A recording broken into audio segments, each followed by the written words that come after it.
Conor McGregor wins UFC 202 by decision after 5 grueling rounds. Jason Rubin, I could not believe my eyes. It was a war zone in there.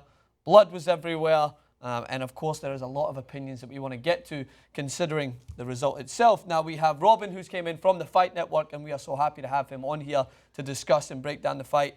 We're going to get to a lot of discussion. So, Robin, first of all, thanks for joining us.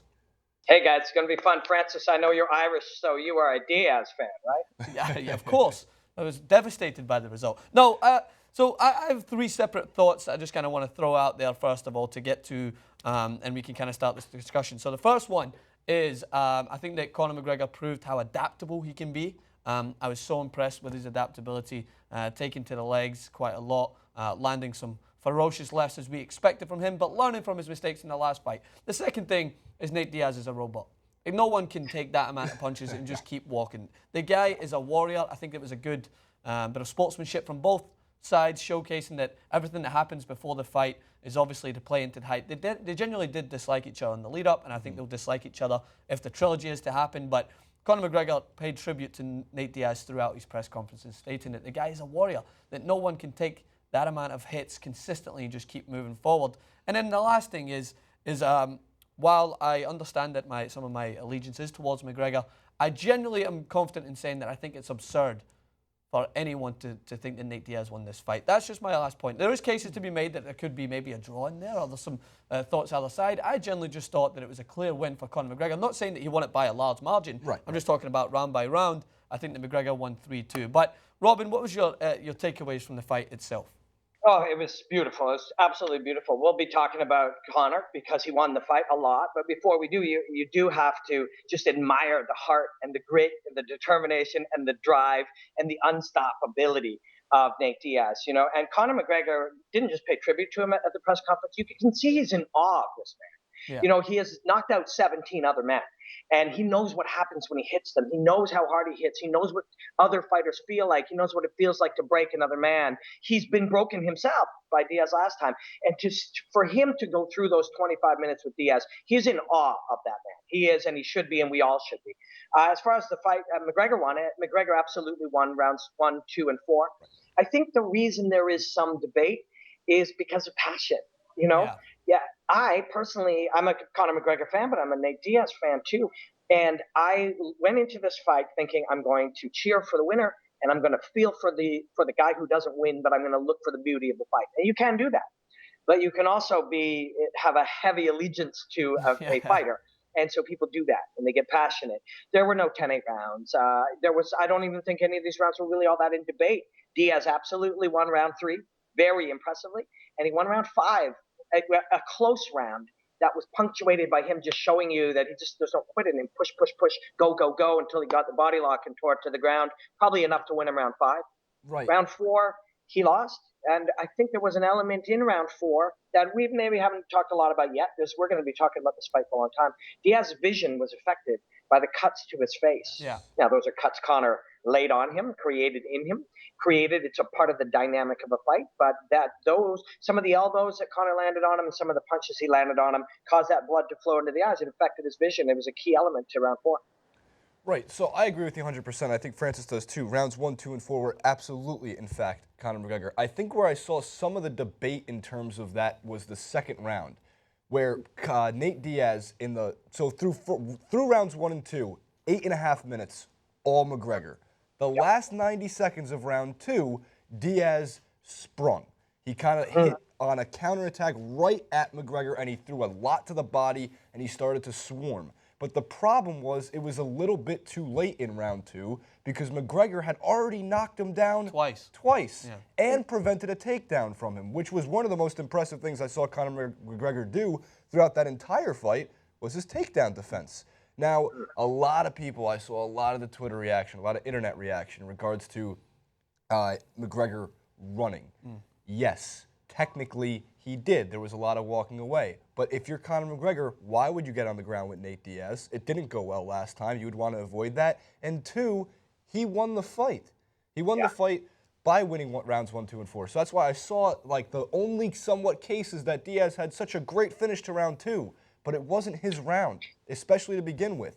So that 10-8, especially in round 3 also, which kind of threw some people towards the, oh, this could have been a draw. Yeah. Well, should have this been a draw? No, it really shouldn't have. I thought now it states when we were looking up, of course, earlier today and stuff like that this morning, talking like it has to be an overwhelming domination of a round to get scored an 8. Now, Diaz looked fantastic through all of round 3. Yeah. Made McGregor look exhausted throughout that entire round. However, overwhelming domination. I've seen rounds where I've seen Anderson Silva fight fighters and dominated all 5 rounds of a fight. Yeah. Not so much to get an 8 for the opponent on a scorecard. So I thought that was actually a really shocking. There was some Glenn Trowbridge who scored that round. That's what kind of threw a little bit of conspiracy fire, if you will, into the equation. That's just bad judging. It is, and I think Big John McCarthy teaches a command course. It's called Command in judging and in reffing, and he is one of the best at it. And I mean, you take that course, that's not a 10-8 round. But again, I think this is just driven by passion. Like when you're so passionately connected to a football team or a baseball team or a fighter, maybe a fighter more than any other thing, you want what you want. But in the end, Nate Diaz will be incredibly proud of that fight on whatever level when he's chatting with his friends. Man, that little guy did beat me. He talked about it after thinking he won the fight. Maybe he thinks that, but he and his brother, they often view fighting that way. It's part of their own mentality. Right. But Dana White said he was giddy after it because he was so proud of that fight, and he should be. I mean, McGregor knocks people out with those left hands. Those kicks to the legs were there to destroy his legs, to take his legs away. Those punches and kicks, the spear, the knees. When Diaz was coming on late in 2 and in 3, there were punches and knees to the body that kind of took away some of that momentum. That was a beating. And for that, and he gave it back. And he kept coming, and he kept pushing. It really was special. I mean, a fight like that is special. I get it. You want to cheer for your guy. You want your guy to win. Maybe you hate McGregor for whatever reason. But the beauty of that fight was in the performances of both men. And, hey, they're going to do it again in all likelihood. And one day, I don't think it'll be right away. But the leg kicking was interesting, too, because I talked about our 5 rounds today, one of our shows here going into it. If Diaz believed that Conor McGregor doesn't throw leg kicks because going in advance, we hadn't seen that style of leg kicks. He's going to be in a lot of trouble. But I also said if Conor McGregor believes that Nate Diaz doesn't check leg kicks, he's going to be in some trouble. He got a bad injury to his leg because Diaz did a beautiful check early in round 1. And every one of these elements, that one single check, those cuts to Diaz's face, every element leads to the next, to the next, to the next, like choosing a street. Which direction you go down the street, it shapes the fight. And that fight was incredibly beautiful. If they ever do, or when they do it again, it'll be beautiful again.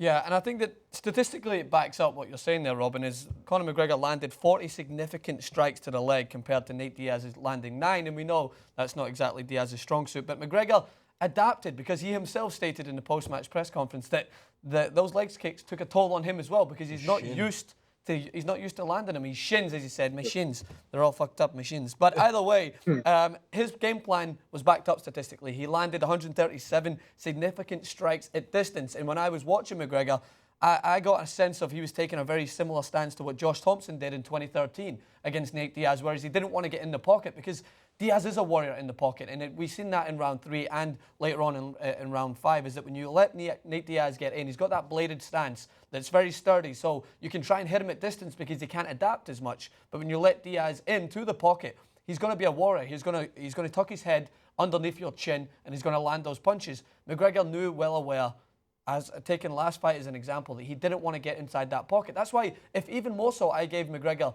more respect that he didn't try to go outside of his bounds and try to dominate Nate Diaz on the ground. One, because he knew that it wouldn't work out as well because Diaz is better than him on the ground.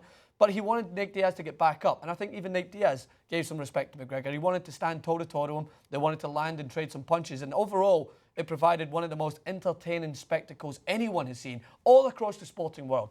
Tom Brady tweeting out. We had The Rock tweeting out. We had everyone backing up Nate Diaz's previous claims that they are the most entertaining sports personalities in the world at this moment. And when you have Kanye West telling Mike Tyson to get out of his seat before the fight, that's when you know you're gathering a huge crowd. And I think that the UFC should be proud of this fight. Both fighters should be proud of it. And I completely agree with what you're saying, Robin, about passion sometimes clouds your vision.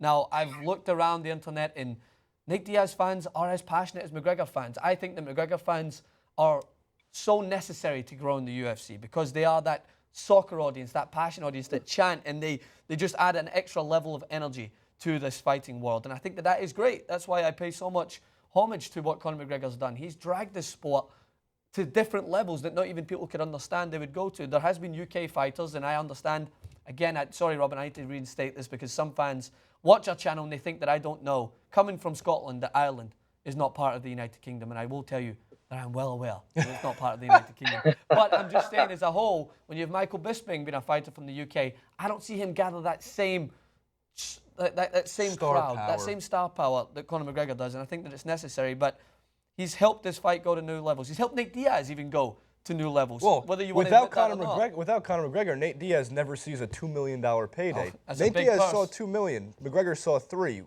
And we're going to get into what's next for these fighters in another clip. However, that $2 million, that's the money Nate Diaz has wanted to see for years. Yeah. That Dana White would never throw him. So this whole entanglement with Conor McGregor, Nate Diaz should be giving half that money to Rafael Dos Anjos. If Dos Anjos never gets injured and pulls out of that fight, there is no Nate Diaz versus Conor McGregor, probably ever. Yeah. That's a good point. That's a very, very good point. It's an interesting one because Diaz is a very, very special individual, character, personality in his own right. He and his brother are. And you talk about Conor McGregor bringing in that soccer audience, that international audience, no doubt about it.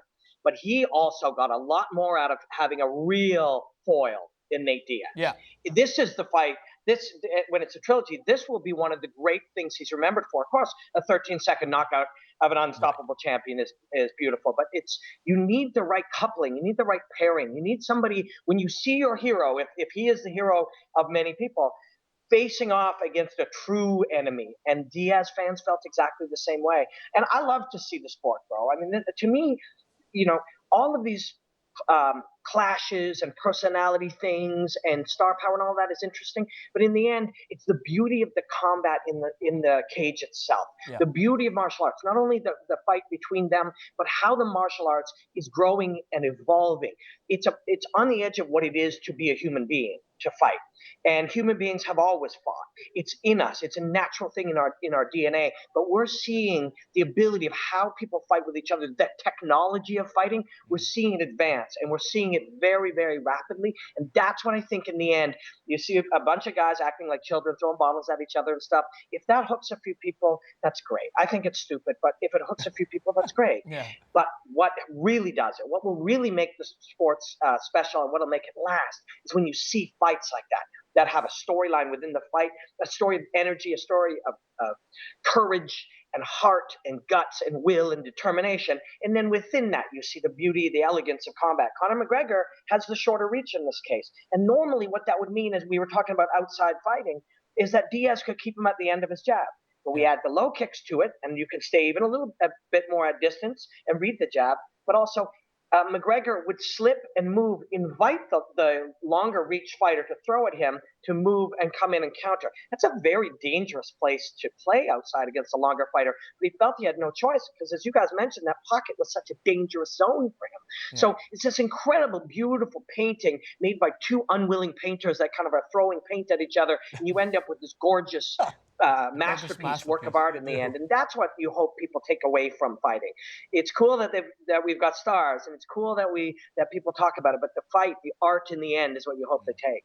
All right, well, we've teased it throughout. That was perfectly broken down there by Robin towards the end. We've teased what's next. We talked about it before, kind of alluded to it early on, what both of their reactions were to the fight itself, and we're going to go into it on the next clip. So we've left you the breadcrumbs. Make sure to come in to get another dose of this conversation when it comes to UFC 202. I mean, the spectacle of the fight itself is wrapped up in the fact that we haven't even touched on the fact that Cowboy Cerrone had an unbelievable combination to end his fight. Anthony Johnson ending his fight early on as well. Two fantastic fights alongside McGregor and Diaz, and the card itself was very special. Oh. So that kind of pays tribute to how great this fight it was. It shadows over a lot of great MMA action. But we will touch on what's next for both fighters on the next clip, so make sure to check out the Fight Network. Fantastic work over there from Robin, Jason Rubin 91 on Twitter, Francis_Maxwell. And we'll see you guys soon on the next clip.